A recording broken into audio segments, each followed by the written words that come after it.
And the same news was repeated the following year about they're doing so well. I'm not aware exactly when Jappi and Raghunandan went to Trinidad, but the process of sending them started in 1845.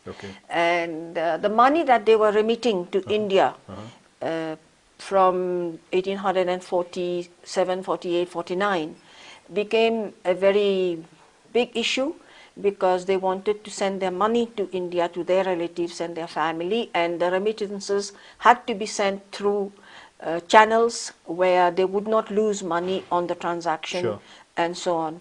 So a lot of correspondence is again reported in my reports.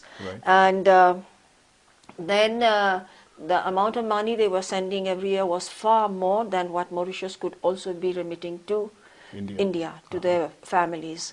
And also it is possible because that the people in Mauritius had decided to stay on and keep their money themselves and not to send it back. Whereas those people who went to Trinidad, British Guiana and Jamaica probably thought they would come back, and so they started sending their money back and not keeping them there. And the remittances, although till the end, was highest from these three places. Okay, so in a way you're saying that prosperity was related to the colonial power which was involved in the indentureship? No, I wouldn't say that. I would say that the colonial powers made it a point to send these people to work there, but it is the sheer efforts and the sacrifices of the immigrants who went there that made them prosperous. Like everyone knows that if but conditions in Mauritius could not make them prosperous. No, even they were far too suppressed. Right. So even if the efforts were there, the prosperity did not come. Yes. Like take the example but of... it wasn't so in the case of your family. No, my family went apparently with their own money.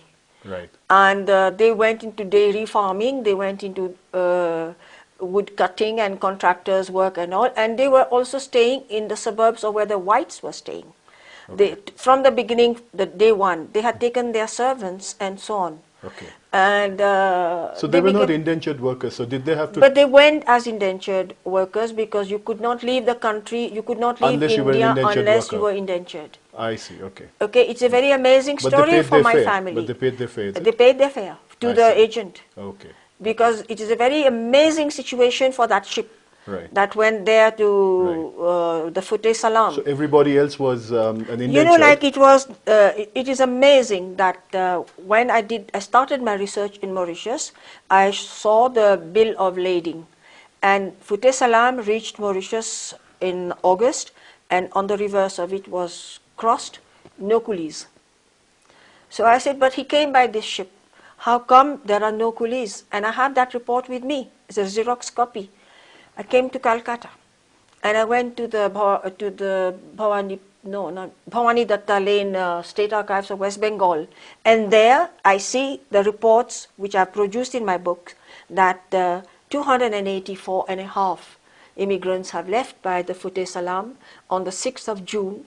They reached Sandhead on the 9th of June, and it finally arrived in Mauritius on the 10th of August. And when the ship reaches there, it's crossed, no coolies. So that entire ship apparently was chartered by very rich people. All right. And who went and immediately they landed there. They did not wait for the 2 days in the depot. Everyone was discharged the next day.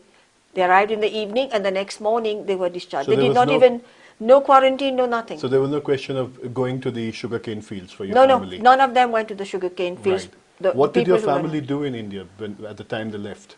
I think like all Indians who emigrated per force, they were zamindars who had a huge amount of land, but for 4 or 5 years in that period of time, through microfilms also I did my research, where they wrote that the dust on the roads are as thick in the past 2-3 years when there has been no rains at all. So there was a period of 4 years, 5 years, where the cattle that were dying on the fields. This is in Bihar? Yeah, in Bihar. I'm talking of Bihar, of my family's area of Gaya, and that the cattle that were dying on the fields, the vultures were so overfed that they would not even eat these carcasses. Okay. And they were left to rot Okay. in these places. And there was no way of disposal, there was no strength. Right. So your family was in business at the time they left? No, they were They zamindars were of their zamindars. own, they were not in business, they were in agriculture. They were in agriculture? Yes, that's right. All right. And what can I say, that people who went to other countries like that became more prosperous because the terms were easier for them, and there were no French planters. Right. They were all British planters. Right. And they took a decision not to return?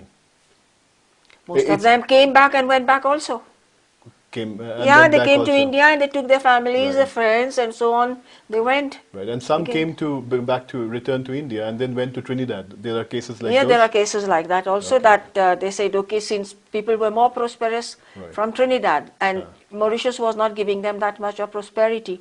So when they returned to India, they opted to emigrate to Trinidad or to Demerara, Jamaica and all these places. We understand that the Gujadhur family became one of the richest diaspora families in the world of that period. Yes, How large is that family? I believe you have a very large number of cousins. Yes, huge, about 200 of them now. And they had 6 sugar mills, 10,000 acres of land.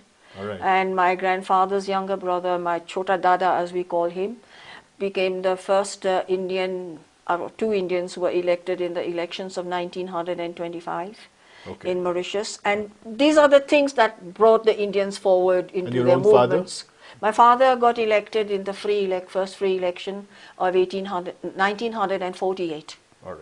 Okay. Yes. That is 20 years before you achieved independence. Yes, and in fact in my house when Sir Siv Sagar, Ram Gulam and all were coming to discuss with my father, Renga Srinivasan, Dr. Millien, Guy Forget, all these people used to come home.